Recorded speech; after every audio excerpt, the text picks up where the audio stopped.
আগের বার ছিল উটের মাংস, এবার হইলো হরিণের মাংস। যেমনটা বলছিলাম উটের মাংস খাওয়ার সময়, চায়নাতে যত রকমের মাংস আছে ট্রাই করব। বাংলাদেশে তো হরিণ ইলিগেল, চায়নাতেও ইলিগেল, বাট এগুলি ফার্মের বন্য না, তো খাওয়া যায়। আর কেজি খুল দিয়া এই হইতেছে হরিণের মাংস। বহু বছরের শখ, অনেক বছর ধরে ভাবতেছি হরিণের মাংস খাবো। ফাইনালি চায়নাতে আইসা, চায়না হইলো শখ আহ্লাদ পূরণের জায়গা, আর একটা শখ পূরণ হবো আর কি। চলো দেখতে একটা লেখা।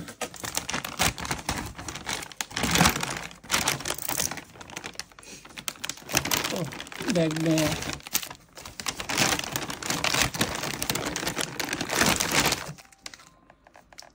এটা হইতেছে হরিণের মাংস।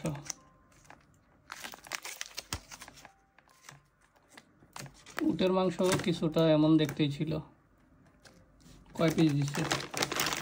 2.5 কেজি সম্ভবত। এই জায়গায় 4টা টুকরা এরকম রোল করা, 2.5 কেজি। তো এটা হলো আমরা পাকিস্তানি কারি করবো, এগুলো আগে